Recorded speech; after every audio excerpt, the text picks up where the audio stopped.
first of all, just because, I think we saw, even as I was just skipping through, like, sort of, I think it was like 3 or 4 openings where, like, you hit the opponent, which is sick, but it didn't lead to anything, right? Because we're sort of opening up with the wrong move. So this is really important to think about. And, it can get even worse if you hit with, like, a move that doesn't send them that far and then they hit you, right? Like, that's sort of a double whammy of, like, they're going to combo you now. It's not just, you not getting your combo, right?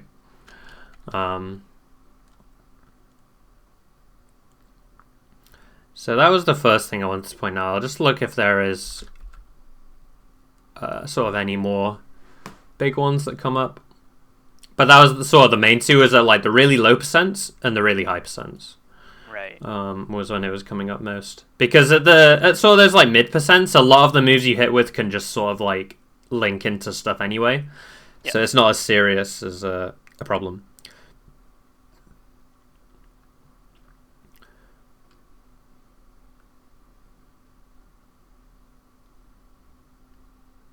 Cool. Okay.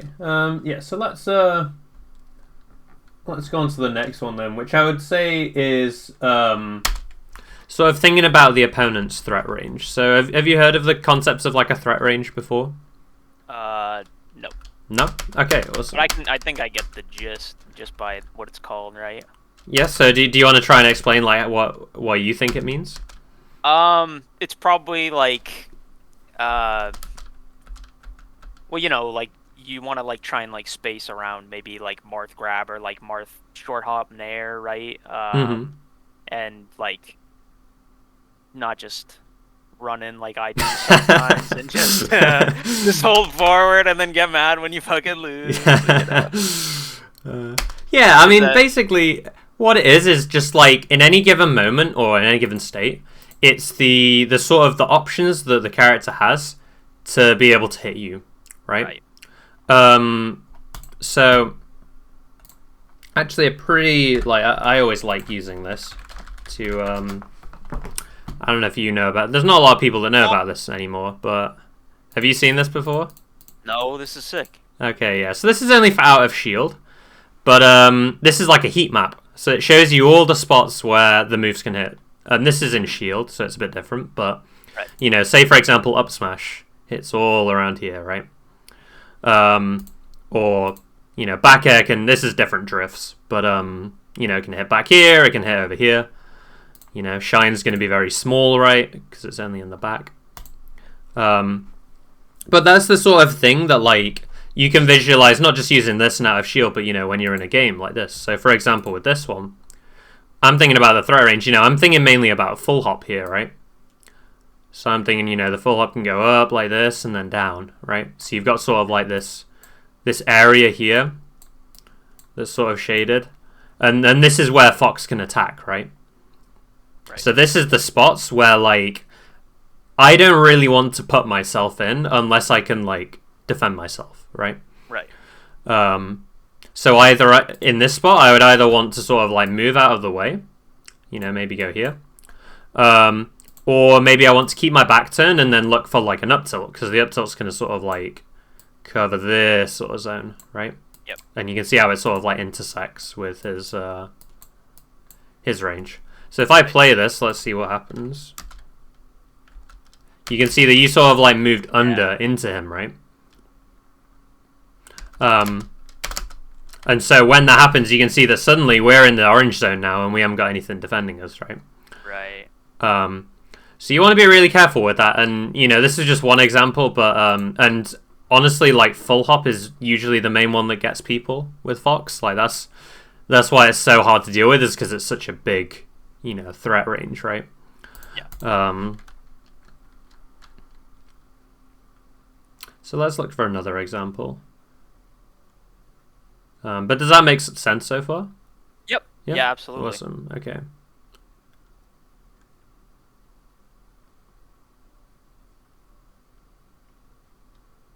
See what happens.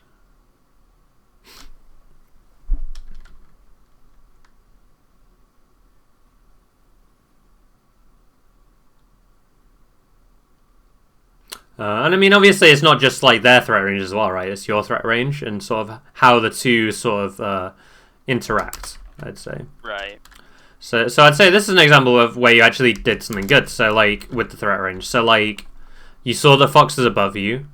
And, you know, if fox is above you like this, you're sort of scared of him running off and sort of threatening this zone, right? Yep. Yeah. So what do? You put up your shield, which I think is great. You know, you're picking something that's going to defend yourself from his threats. Or at least sort of, like, account for them. Because, you know, whether consciously or not, you sort of knew you couldn't get out of the way here with, like, a dash or something, right? Right. So that was great. And then, you know, if you were maybe a bit more aware of what was happening, you could have maybe, like, held your shield and then maybe looked for a shine or something. But yeah, so I just want you to sort of, like, think about that a bit more when you're playing as well. Right now it feels like you're playing on this sort of, like, horizontal plane a lot. You know, you're doing a lot of, like, aerials. Like, you're thinking about your threat range a lot, basically, at the moment, I feel like. You know, you're thinking about, you know, my down air hits over here. You know, my lasers hit all the way across the stage, you know. But you're not thinking about, you know, what if Fox, you know, jumps over like this, right? And then I'm going to be in trouble.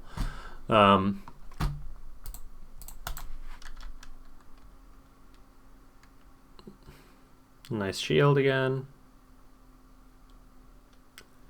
So yeah, so like a lot of the situations where like you're both horizontal, like trying to hit each other horizontally, I'd say you're doing pretty well in.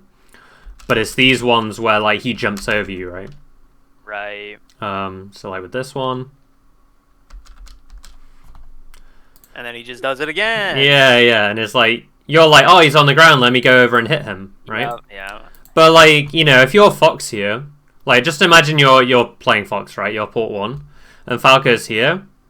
I feel like the pretty, like, if you've even played a little bit of Melee or know anything, you know that, like, Falco's really scary when he's on the ground short hopping, right? So you're going to be like, well, I want to get out of the way. I don't want to deal with this, you know? So what's he going to do? He's going to full hop, right?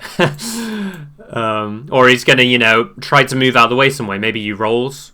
Maybe he holds his shield. But he's probably going to try and avoid this if possible, right? Because he's scared of your threat range. Does that make sense? Yep. Like, because he's sort of in like a...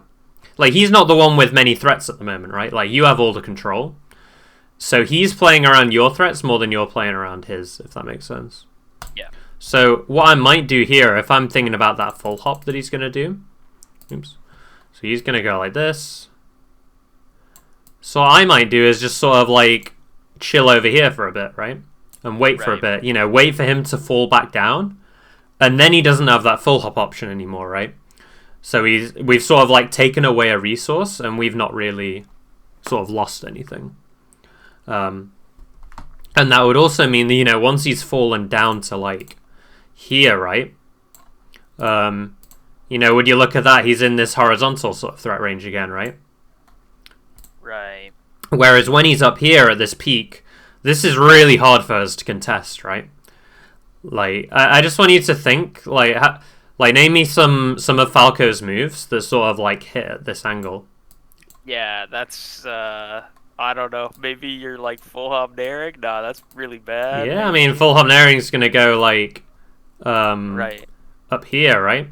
Right. So there's like 3 moves maybe. So you've got forward air, which obviously isn't that great here. Yeah. You have up smash, which also isn't that great here. That hits at this 45 degree. And you have like turning around, because if you turn around, then you have back air that hits here, right? Right. So just a general rule with Falco in pretty much every matchup is you do not want to be messing with this angle, this brown 45 degree angle. Yeah. Like, we do not want to be fucking with that, because it's just like we don't have any moves that work at this point, really, unless we have our back turned. And this is where, you know, if you think about, say you're Fox at this red angle, right? You know, what move hits this way? Back air, right? Yep. So he has a very big threat that's coming down here, and you have no threats at all. So that's, you know, if you said to someone that never played the game, like... this guy has something really good here, and you have something really bad here. Should you try and, you know, interact with this? They're probably going to say no, right? Right. So does that all make sense? I know that was quite a lot there. Yeah. But, no, that makes perfect sense. Absolutely. All right, awesome. So yeah, so that's what I want you to think about, like also with this one as well, like where could they go next, right? Like, given that you have this big threat on the table, how are they going to respond to that, right? And so this is a very basic one of sort of like, well, your threat is very horizontal here, so they're going to play vertically, right? Yeah. Cool. It's unfortunate. Nice, yeah. So like this is one where, you know, he's at 20 now. Or I think you get him with the laser. So he's at 23. So you can see how even though you dared rising, it's still going to link, right? Yep. Just from what we were talking about before.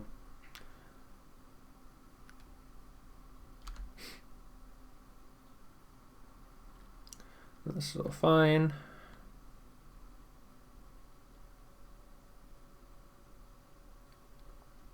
We'll talk more about punish game stuff in like that training routine and like tech skill thing as well, because obviously there's a lot of that as well. Oh yeah. Man, it's so stiff. It's hard. I mean, you know, you got to be perfect with your movement, right? Yeah. Yeah. So the other sort of components to think about with threat range as well is not only the distances, right? Like, you know, yeah, Fox could like run all this way and then nair at you, right? But you got to also think about the time. Like, how long does it take for him to go that far, right? And the time's really important because it plays into your reactions, right? Like, if something's really fast, then you can't react to it. So say maybe Fox going from here to here, you can't really react to. But if you're all the way back here, you can sort of see him cover this distance, and then you can react, right? And this is important because sort of like, if you can just react to something, there's no point in you sort of trying to cover it preemptively, right?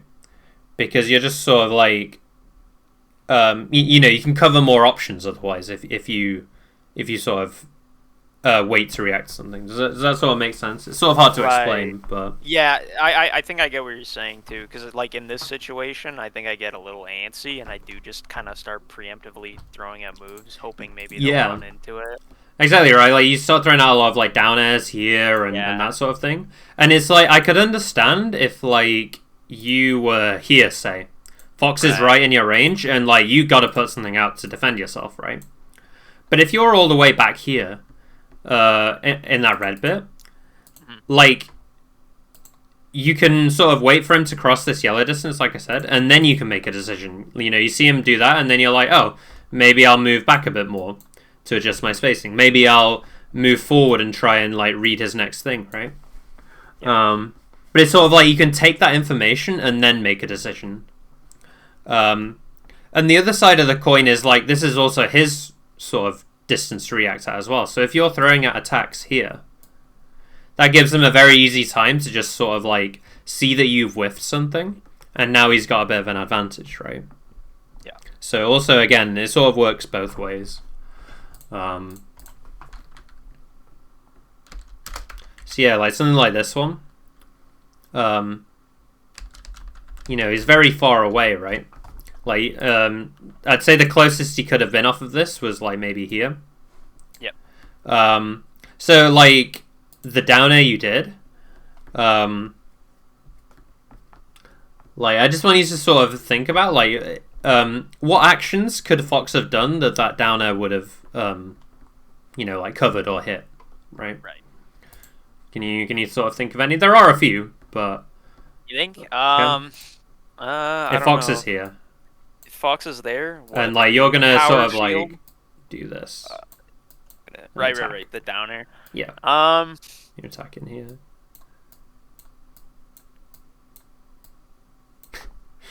That's I don't know, brother. Maybe like it's fine. If he's playing crazy, you could, you know, when he dashes back, power shield, like wave dash out a shield or something. But yeah. So it's sort of like the only thing is it's really going to cover is if he tries to move forward, right, at this Right. range. But, you know, this guy's at 134%, and you've just lasered him. And he's really far away. So, like, that's pretty unlikely to happen, right? Yeah. Just going off of, you know, it's very risky for him. He probably won't get much off of it.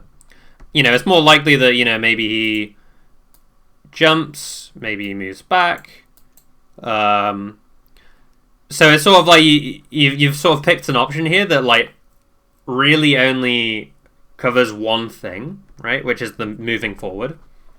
And if that's the case, you could also cover him moving forward by just, like, staying out of his range and then, you know, maybe turning your back and trying to back her. Or maybe you shoot another laser, right? Or maybe you dash dance or something. Like, there's like, sort of like safer ways to cover the same thing, if that makes sense. Yep. And especially at this range, again, like, you don't want to give him much to react to. Because if you swing big and, like, whiff a big down air like this, that gives him a lot to work with, right? Like, now you're in a lot of lag, he can move wherever he wants. You know, he can set up a full hop over you, he can try and, like, run you down. He can try and, like, wait here for, like, another option, right? Like, he has all the control now, and you're, like, sort of at his mercy, right? So you want to avoid, like, big commitments like this when you can. At these sort of, like, long ranges where they can react.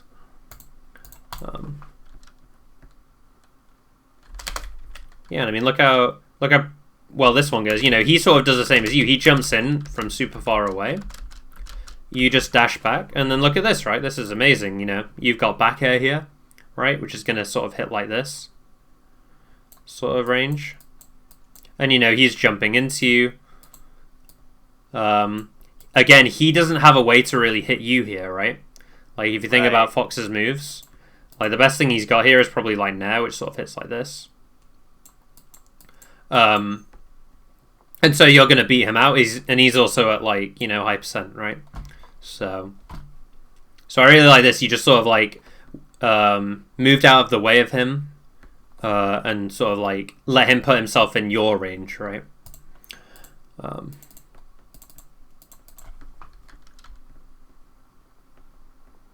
Cool. I thought this was really good as well. You had some good sort of, like, improvisation here. So you jump off, and you're sort of like, ah, shit, my range only goes to here, right?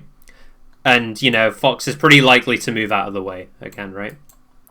So I like that you fell down here, and then you double jumped back up, like, at the last second to sort of, like, fix the situation.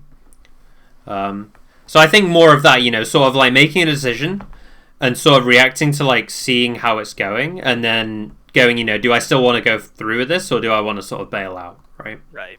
Instead of those, like, you know, down airs where you just sort of, like, commit to it and it's like, whatever happens, happens, right? Yeah. Like, you have a bit more control over the situations than that. There's a really nice wavelands.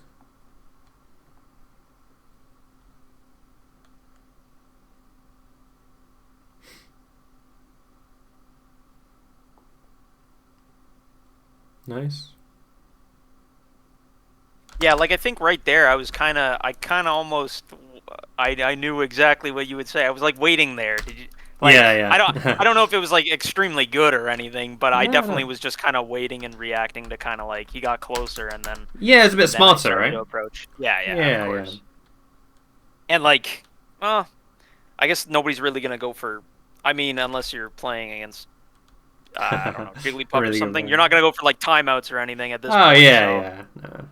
Somebody's gonna get antsy. Yep. I'm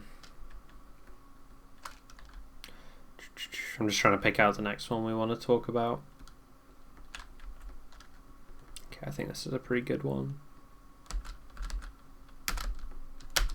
Yep. There's sort of a couple of things here, actually. This is, like, sort of a bit of everything we've talked about so far, honestly. So first of all, there's the component of sort of, like, the move you're hitting with, right? So you hit with a down air here. And again, it's rising, so, like, even if it hit him when he was on the ground, you won't be able to, like, link it into a shine, right? Right. The other part is like when when you hit an airborne opponent with down air before it knocks down, you'll notice as soon as they hit the ground, they just go out of hits immediately. Oh. So they can act before you hit. Like you're still in lag, you're still falling, and he can just move, right? And that's like every time before like it knocks down kind of thing. Yeah. So it's basically if they're not in hit stun. So he's not in hit stun here. Yep. He's in the air. And he is below knockdown percent. I think the knockdown percent's around like 35 or something like that.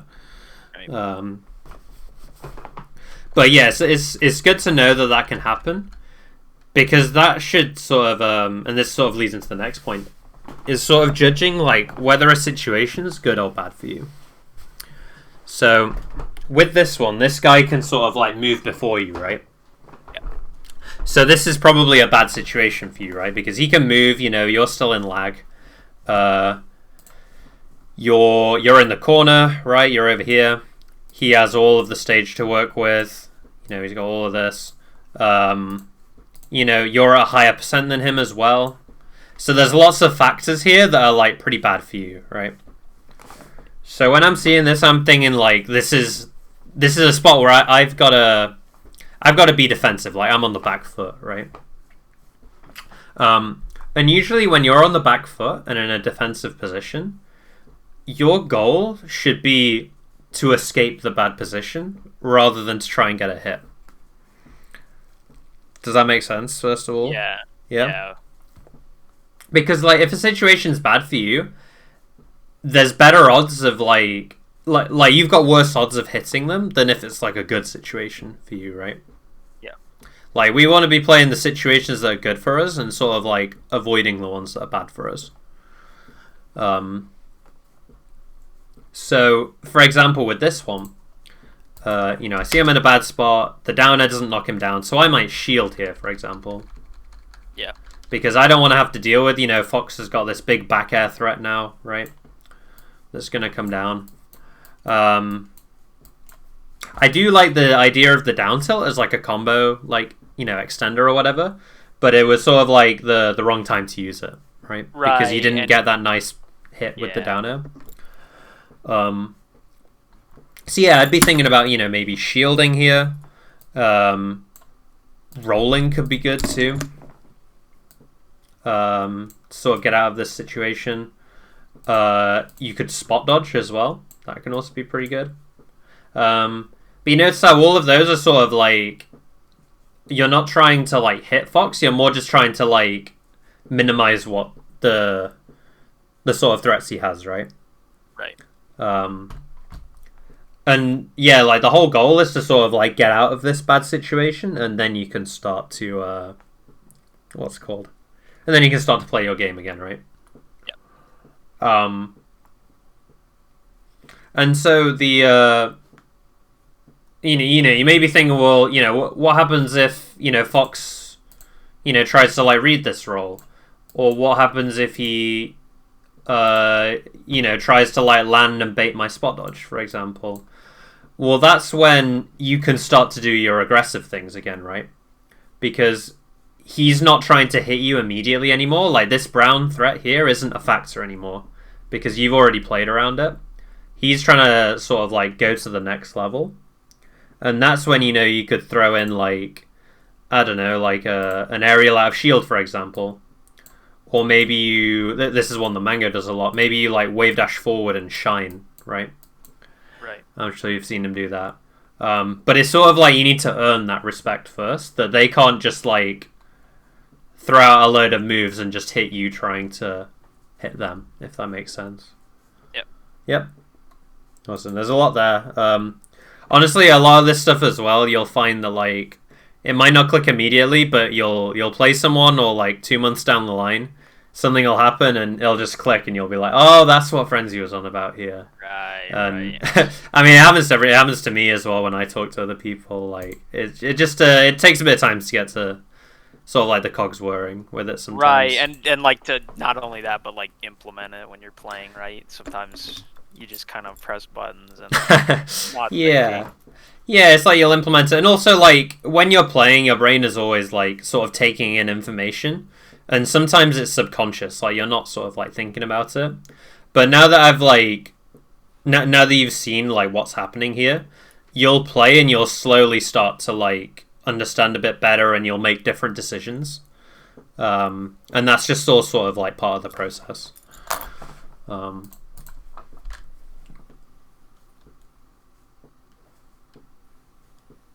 Cool. So now that we've looked at a bad one, like a bad position, let's try and look for a good position.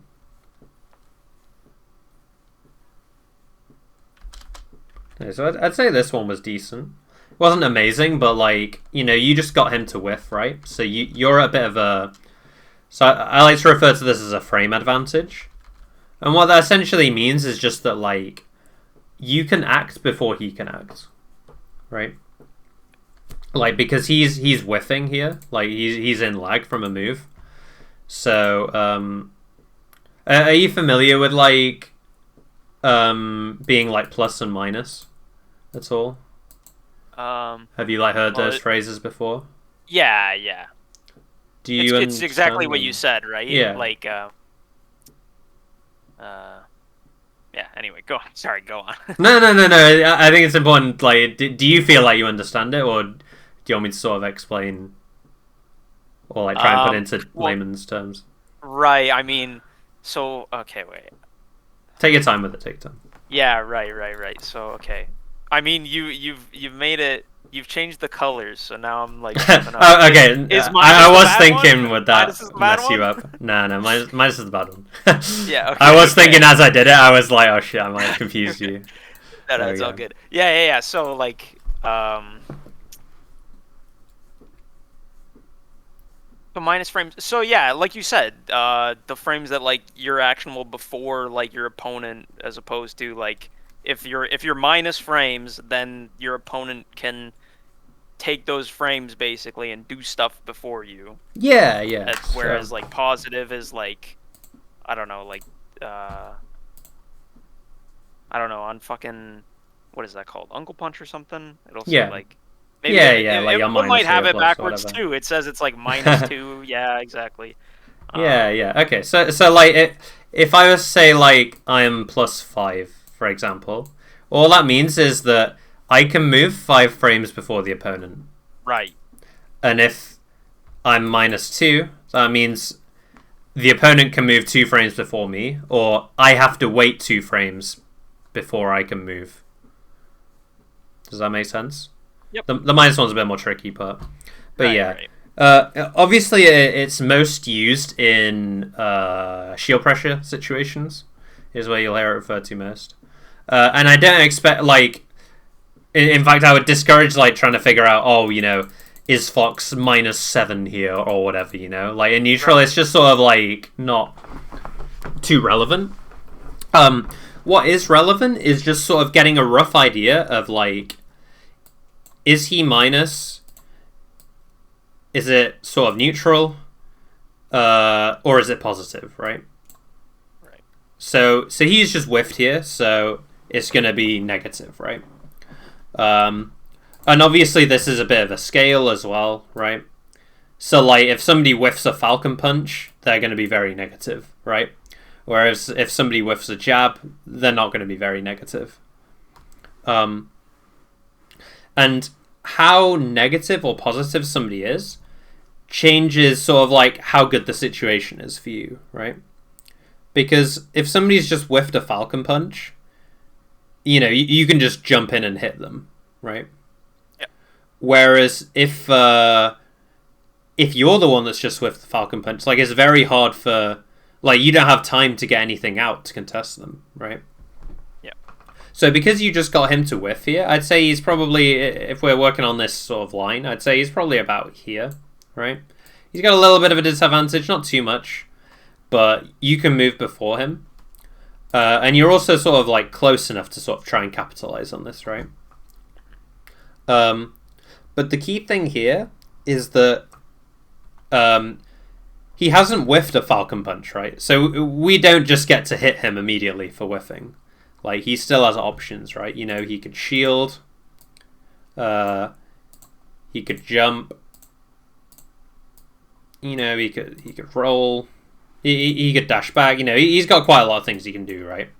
Yeah. But the key is that sort of like we have more time to act than him, so it's easier for us to sort of cover some of these options. So let's see what happens, bearing in mind, you know, you're a little bit plus.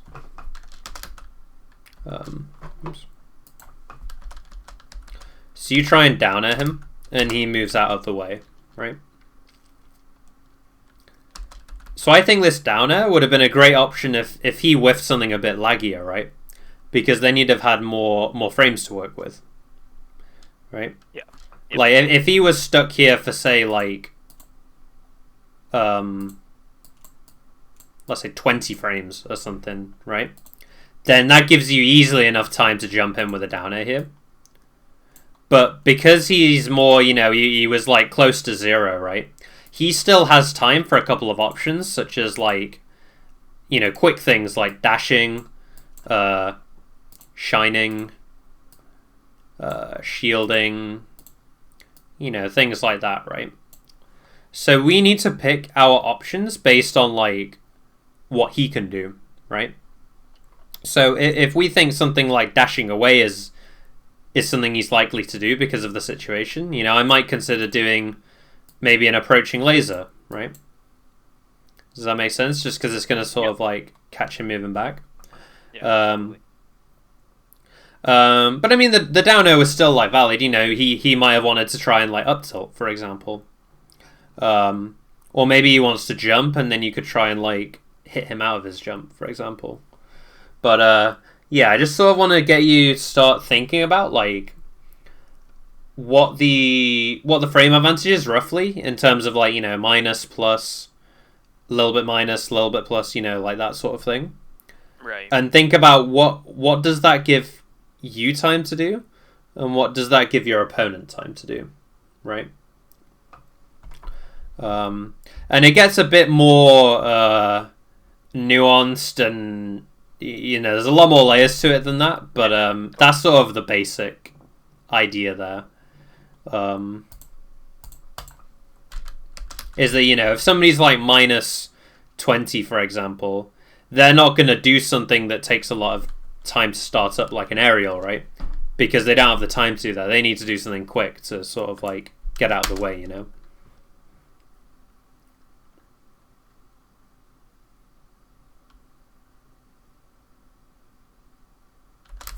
Yeah, so I think this is another one where, you know, thinking about the situation, right? So Fox is up here, he's at 39%.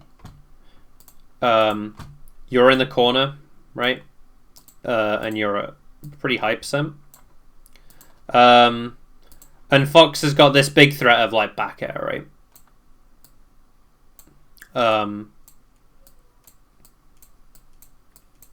So what we tried to do here was we tried to jump up and hit him, right? Yeah.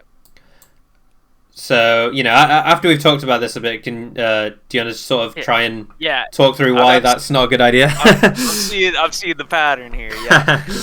So it's like, oh, what are some of the reasons why that's not too good an idea here?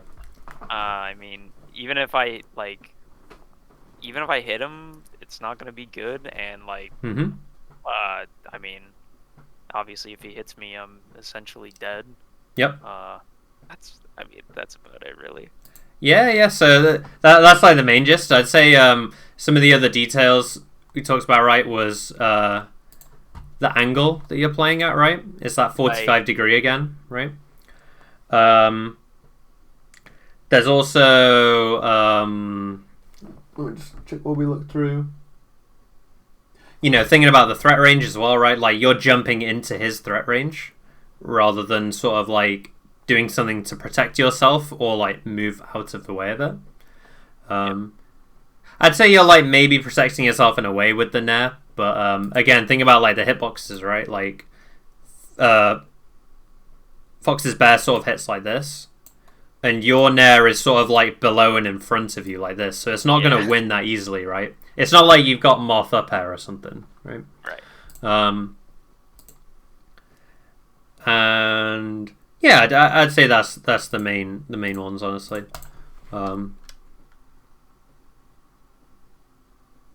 Nice shield, and again you can see this one is another sort of like You're next to him. You try and play horizontally, right, with this forward air. He plays vertically because he doesn't want to play versus your horizontal, and he's going to win, right? Again, because anytime you have this horizontal-vertical interaction, it sort of sets up this 45-degree angle, right? Right. So again, I'd say this is probably a bad situation because of those factors, and again, it's still like, the percents are still bad for you. You're still a bit of a frame disadvantage, right? Because you just rolled. Right. So, here maybe I'm looking to get out of the way, so I just rolled. Maybe I dash away, right? The dash away does a couple things. So first of all, the Fox threat range was like this, right, with this full hop in place. Yep. So you're moving outside of that. But also think about the angle, right?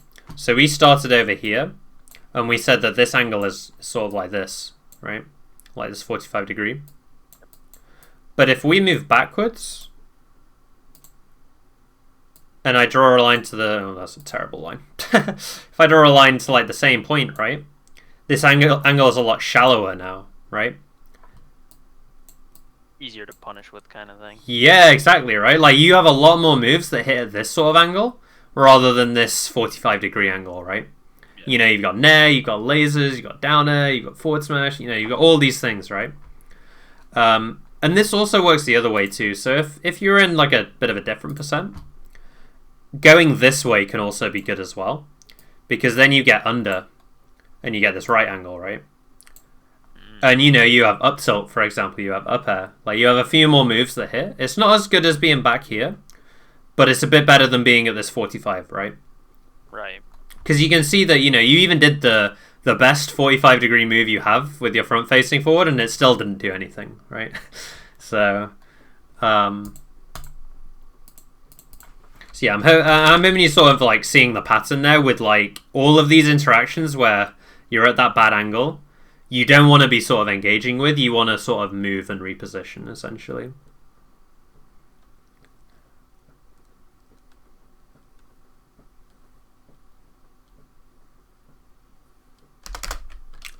Same with this one, right? So do you remember what I said sort of like when Fox was in the corner about how I'd try and play around this full hop a bit? Right. I know there's a lot we talked about, so if you don't remember. Like shield and or like sit back, let him like kind of do his thing. Yeah, like sit back here and wait for him to fall, right? Right. Like let him go up and then let him come back down, and then once he's at this point, that's when he's like on the same plane as you again, right? Right. And then he's a lot easier to interact with because you've got those moves that hit at those angles, right?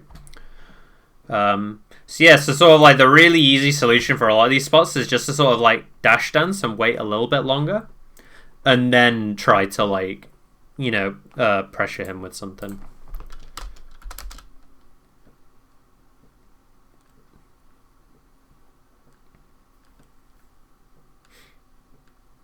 It's unfortunate. Yep, so this is another one where right. Well, I mean, Below, I'm sure because you said that, right? So, like, is this a good or a bad spot for you, do you think? Terrible. Terrible, right? So go on, tell me. I'm walk me through it. minus. I'm below him. He has that whole back air, full hop back air. I got dick all on that. I mean, you have down air, to be fair. I'll give you right. that. You do have down air, which is pretty good. But I'd say, again, because you're minus, right? Like, that's the big thing. You don't have time to get that down air out very easily. Right? If you were like plus here, I'd say hell yeah, you can down air on the platform if you want to. But because you're minus, he can jump up here and hit you before you can protect yourself with that down air, right? So again, because we're minus here, we need to pick something that's a bit quicker. Because we don't have much time to work with, right? So I'd say shield would be a really good one, right? That's probably the main one I'd be looking for here. Because, he'll try and back air you and then you can shield it. And then you can either try and punish it out of shield or you could move, right? Yep. But the priority is sort of like not getting hit by this big back hit here, right? But yeah, I'm glad that you just like immediately as soon as you saw it, you were like, "This is terrible," right? That means that you're definitely sort of like understanding some of the factors, right? Right. And again, that sort of decision making is what's gonna help you beat some of these people and like move up the ranks. And it's not just limited to Fox, right?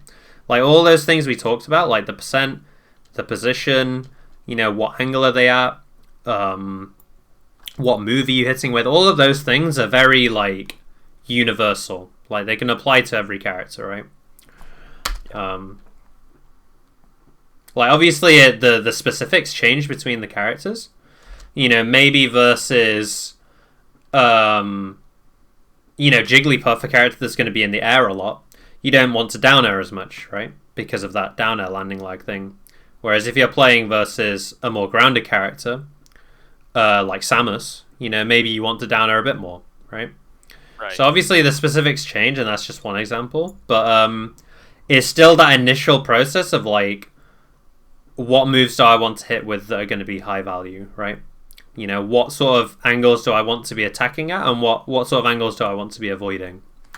That sort of thing.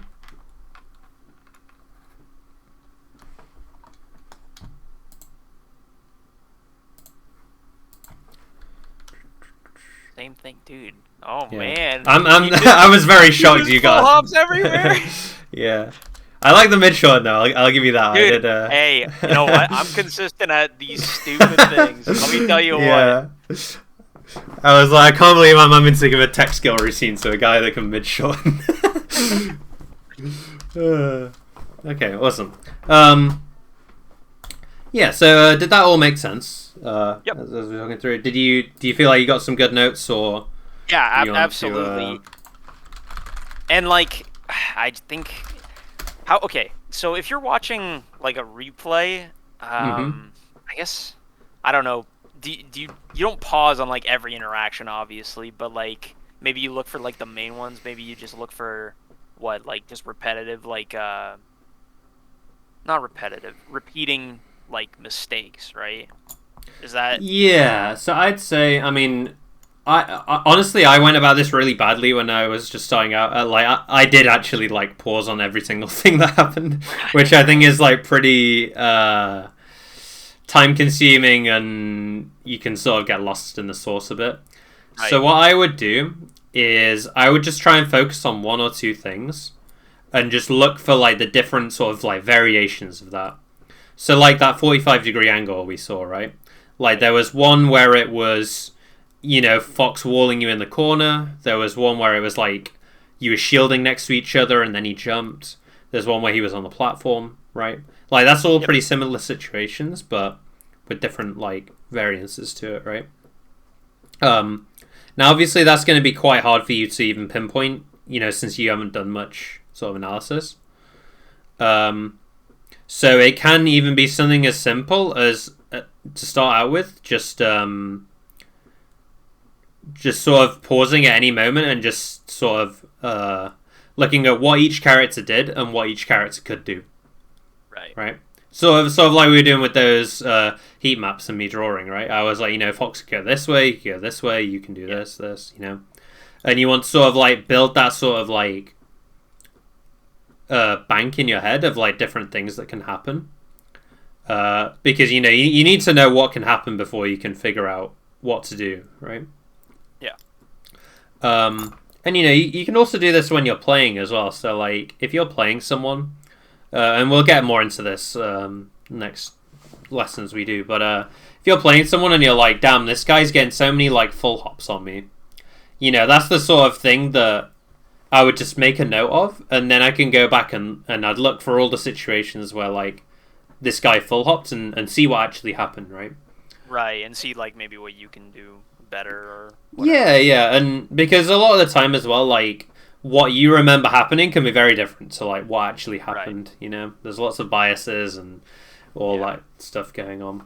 But yeah, let's so we've got like 5 minutes or so let's just have a quick look at a random mango set. and we can sort of see some of those ideas in action. Just literally pick a random one.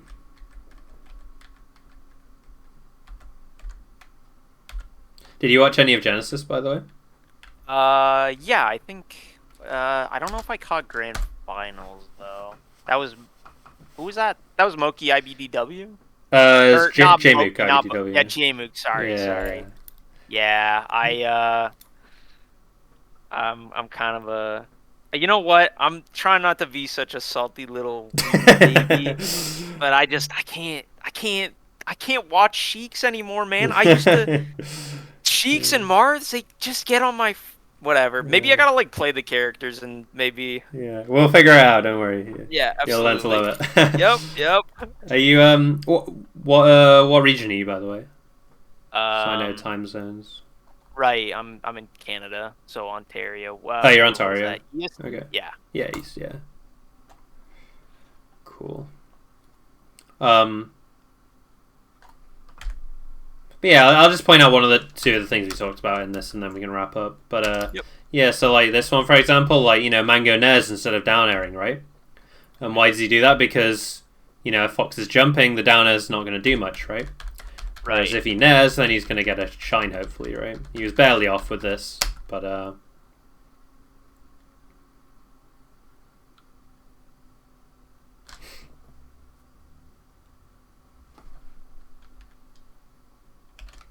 yep. This one playing outside of that grab range, right?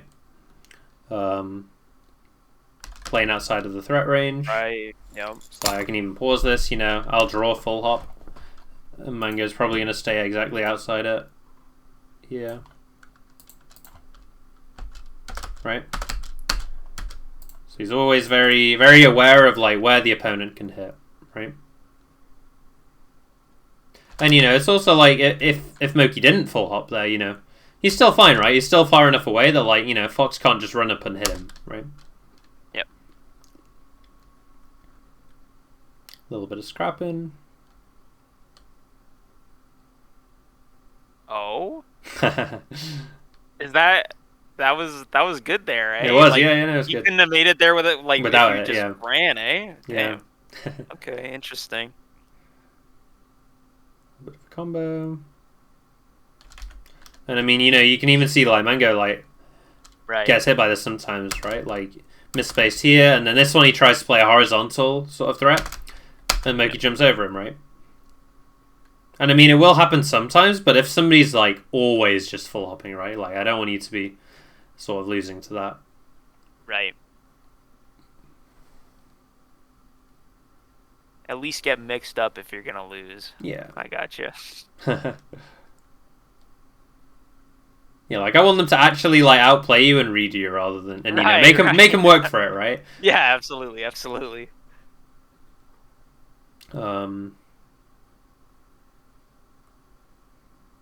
game's been pretty scrappy, to be honest, but I mean, there's still some examples.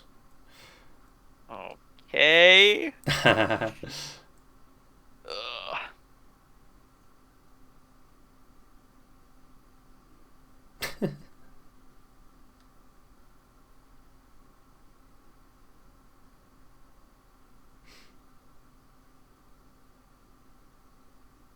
Yep, out of the way of the full hop.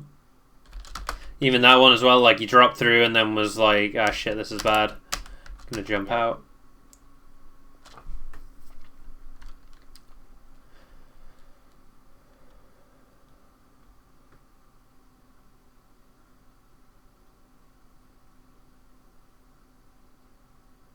Full hop, yep. So like this is him, he's not trying to hit Fox here, right?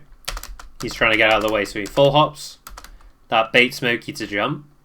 And now he's out of the situation, right? Because now he's not anywhere near as pressured, right? Because Fox can't really hit him now. Right. He's whiffing the bear, he can't really hit back here. And then, that's probably going to let Mango get a laser out or, get to center, right? But he doesn't try and, immediately jump forward with a down air or something. Right, like brute force his way out, yeah. Like, you'll see him do that sometimes, but again, this is what I was saying, like, it's because Moki's trying to move forward to cover that full hop that he did. Like, it's the second layer. But you want your first layer to be something defensive like this, essentially. Yeah.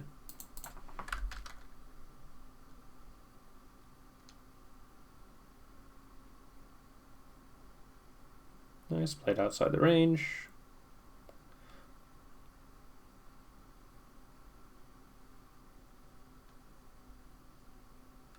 And like Mango's also making some of these mistakes, right? Like he jumps into the range here and just gets hit. Right. Obviously he has to do it sometimes, but yeah, it's just being aware of like what spots the opponent can and can't hit. Yep. Cool. Yeah, I mean that was okay. So it wasn't the best example, but Right, yeah. But you can sort of pick any VOD pretty much, and you'll see some of these different trends, right? Right. Cool. Okay. So the next one we got. Let me just get up Metify again.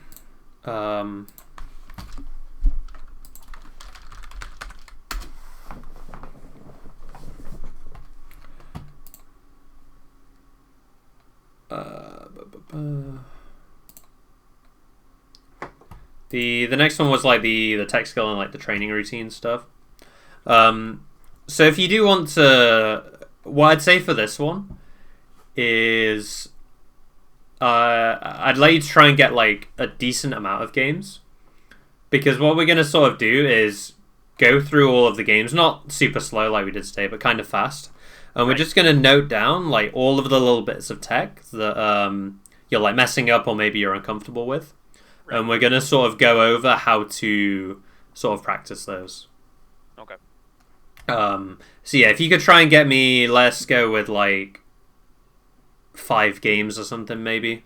Oh, easy peasy. Yeah. So yeah, if you can just send those in, whenever you want to do that. There's a bit of, I mean, we can do some mentality stuff as well if you want, but I honestly think it's probably better to just go over the tech skill stuff, and you don't seem like too much of a tilter, so. Right. And I mean, we can always talk about, so the third one is one where like I'll like watch you play ranked, so we can talk a little bit about the mentality stuff then anyway if you want. Okay. But yeah, awesome. Well, it was good to meet you. Hey, nice meeting you too, Frenzy. Hell yeah. Yep. And yeah, just schedule that next one in whenever. And I'll see you next time. Heck yeah, man. Have a good night. Yeah. See ya.